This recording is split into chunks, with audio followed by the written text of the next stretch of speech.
ನಮಸ್ಕಾರ. ಈ ನಿಮ್ಮ ಶುಕ್ರ ದಿಶೆ ನ್ಯೂಸ್ ಅಪ್ಡೇಟ್ ಚಾನಲ್ ಅನ್ನು ತಪ್ಪದೆ ಸಬ್ಸ್ಕ್ರೈಬ್ ಮಾಡಿ.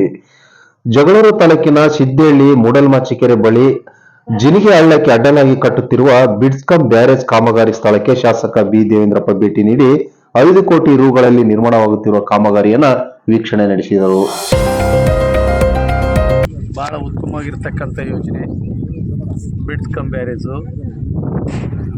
ಹಿಂದೆ ಏನೀಗ ಮೂಡಲ್ಮಾಚಿಕೆರೆಯಿಂದ ಈ ಭಾಗಕ್ಕೆ ಹೋಗೋಂಥದ್ದು ಅಂದರೆ ಸಿದ್ದೇಹಳ್ಳಿ ಮಾರ್ಗವಾಗಿ ಮುಂದೆ ಹೋಗೋಂಥವ್ರು ಹೆಚ್ಚು ಅತಿವೃಷ್ಟಿ ಆಗೋಂಥ ಸಂದರ್ಭದಲ್ಲಿ ಈ ಸ್ವಲ್ಪ ಹೆಚ್ಚು ಕಡಿಮೆ ಸಹಜವಾಗಿಯೇ ಇಲ್ಲಿ ದಾರಿ ಕಟ್ಟಾಗಿ ಹೋಗ್ತದೆ. ಪಾಪ ಅವರು ಮುಸ್ಟೂರು ಮಾರ್ಗವಾಗಿ ಸುತ್ತಾಕ್ಕೊಂಡು 3 ಕಿಲೋಮೀಟ್ರನ್ನ 30 ಕಿಲೋಮೀಟ್ರ್ ಸುತ್ತಾಕೊಂಬರೋಂಥ ಸಂದರ್ಭ. ಜೊತೆಗೆ ಹಿಂದಿನ ಗುರುಸಿದ್ದನಗೌಡರ ಕಾಲದಲ್ಲಿ ಅಲ್ಲಿ ಒಂದು ಬ್ಯಾರೇಜ್ ಕಟ್ಟಿಸಿದ್ರು. ಆದರೆ ಅದು ತಂದಾದಂಥ ರೀತಿಯಲ್ಲಿಯೇ ಆ ಪ್ರಮಾಣದ ನೀರನ್ನು ಸಂಗ್ರಹಿಸ್ತದೆ. ಚೆಕ್ ಡ್ಯಾಮು ಅನ್ನೋಂಥ ಒಂದು ನಿಟ್ಟಿನಲ್ಲಿ ಏನು ಕಾನ್ಸೆಪ್ಟ್ ಇತ್ತೋ ಈಗ ಅದೇ ಕಾನ್ಸೆಪ್ಟ್ನ ಇಟ್ಕೊಂಡು ಸರಿಸುಮಾರು ಎಷ್ಟು ಕಿಲೋಮೀಟ್ರ್ ಹೋಗ್ತದೆ ಇದೆ? 2 ಕಿಲೋಮೀಟ್ರಿಗೆ ಇಂತಲೂ ಹೆಚ್ಚಾಗಿ ನೀರನ್ನು ತಡೆಹಿಡಿಯುವಂಥ ಕೆಲಸ ಮಾಡ್ತದೆ. ಸೊ ಹಾಗಾಗಿ ಇದಕ್ಕೆ ನಾವು ಯಾಕೆ ಮಾಡಬಾರ್ದು ಅನ್ನೋಂಥ ಆಲೋಚನೆ ಮಾಡಿ ಮೊದಲ ಬಾರಿಗೆ ನಾವು ಶಾಸಕರಾದಾಗ ಇಂಥ ಒಂದು ಬಿಡ್ಸ್ಕಂ ಬ್ಯಾರೇಜು ಮಾಡಿ ಅನೇಕ ಈ ಭಾಗದ ರೈತರು, ಅದಾದ ನಂತರ ಈ ಮೇಲ್ಸೇತುವೆ ಎಲ್ಲವೂ ಮಲ್ಟಿಪರ್ಪಸ್ 2 ಉದ್ದೇಶದಿಂದ ಆಗೋಂಥ ಒಂದು ಕಾಮಗಾರಿ ಇದು. ಹಾಗಾಗಿ ಅತಿ ಶೀಘ್ರದಲ್ಲಿ ಮಟ್ಟಕ್ಕೆ ಬಂದಿದೆ. ಸ್ವಲ್ಪ ಹೆಚ್ಚು ಕಡಿಮೆ ಇನ್ನು 1-1.5 ತಿಂಗಳಲ್ಲಿ ಬಹುತೇಕ ಪೂರ್ಣ ಪ್ರಮಾಣ ಆಗಿ ಲೋಕಾರ್ಪಣೆ ಆಗ್ತದೆ. ಹಾಗಾಗಿ ನೀವುಗಳೆಲ್ಲ ಇಂಥ ಯೋಜನೆಗಳನ್ನು ಕೆಲವರು ಮಾತಾಡ್ತಾರೆ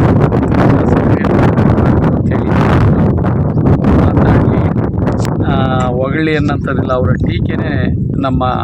ಟೀಕೆಗೆ ನಮ್ಮ ಕೆಲಸ ಕೊಡ್ತಾರೆ. ಹಾಗಾಗಿ ನಾನು ಹೆಚ್ಚಿಗೆ ಯಾರ ಬಗ್ಗೆ ಮಾತಾಡೋಕ್ಕೆ ಹೋಗಲ್ಲ, ಯಾರಿಗೆ ಏನೇ ಮಾಡಲಿ.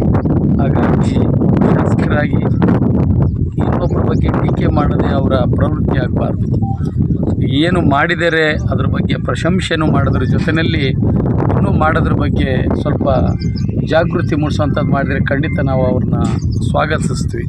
ಸೊ ಹಾಗಾಗಿ ನಮಗೆ ತುಂಬ ಸಂತೋಷ ಕೊಡ್ತದೆ ಇಷ್ಟು ಶೀಘ್ರ ಅವಧಿಯಲ್ಲಿ ಇಂಥ ಒಂದು 5 ಕೋಟಿ ಹಣ. ಇನ್ನೂ ಹೆಚ್ಚು ಕಡಿಮೆ ಆದ್ರೂ ಸಂಬಂಧಪಟ್ಟ ಕಾಂಟ್ರಾಕ್ಟ್ರು ಹೆಚ್ಚು ಕಡಿಮೆ ಆದ್ರೂ ನಾವು ಮತ್ತೊಂದು ಪ್ರಸ್ತಾವನೆ ಮಾಡಿಸಿ ಹೆಚ್ಚಿನ ಅನುದಾನವನ್ನು ತಗೊಂಡು ಏನಾದರೂ ಮಾಡೋಣ ಅಂತ ಮಾತಿದೆ. ಈ ಗ್ರಾಮಸ್ಥ ಈ ಸ್ಥಳೀಕರದ ಒಂದು ಬೇಡಿಕೆ ಇದೆ, ಇನ್ನೂ 1-2 ಅಡಿ ಆಗಬೇಕು ಅನ್ನೋಂಥದ್ದು. ಆದರೆ ಅವರು ಏನು ಈ ಡ್ರಾಫ್ಟಿಂಗ್ನಾಗ ಏನಿದೆಯೋ ಅದಕ್ಕೆ ಸರಿಯಾಗಿದೆ ಇಂಜಿನಿಯರ್ ಅನ್ನೋಂಥದ್ದು ಅವ್ರು ಹೇಳ್ತಾರೆ. ಅವರು ಮತ್ತು ನಾವೆಲ್ಲ ಕೂತ್ಕೊಂಡ್ಬಿಟ್ಟು ಎಷ್ಟು ಪ್ರಮಾಣದಲ್ಲಿ ನೀರು ತಲುಪ್ತದೆ, ಇನ್ನು ಮಾಡೋದರಿಂದ ಸಾಧಕ ಬಾಧಕ ಟೆಕ್ನಿಕಲ್ ಇಶ್ಯೂಸ್ ಏನಿದೆ ನೋಡಿ ಅದನ್ನೆಲ್ಲ ಮಾಡೋಂಥ ಕೆಲಸನೂ ಮಾಡ್ತೀವಿ. ಹಾಗಾಗಿ ತಾವು ಇಲ್ಲಿ ಬಂದಿದ್ರಾ? ಬಂದಿದ್ರಾ? ಹಾಗಾಗಿ ಸ್ವಲ್ಪ ಹೆಚ್ಚು ಕಡಿಮೆ 1 ತಿಂಗಳ ಒಳಗಡೆ ಆಲ್ಮೋಸ್ಟ್ ಅಲ್ಲೂ ಆಗ್ತದೆ. 1.5-2 ತಿಂಗಳಿಗೆ ಲೋಕಾರ್ಪಣೆ ಆಗ್ತದೆ. Thank you. ಈ ಫ್ಲಾಟ್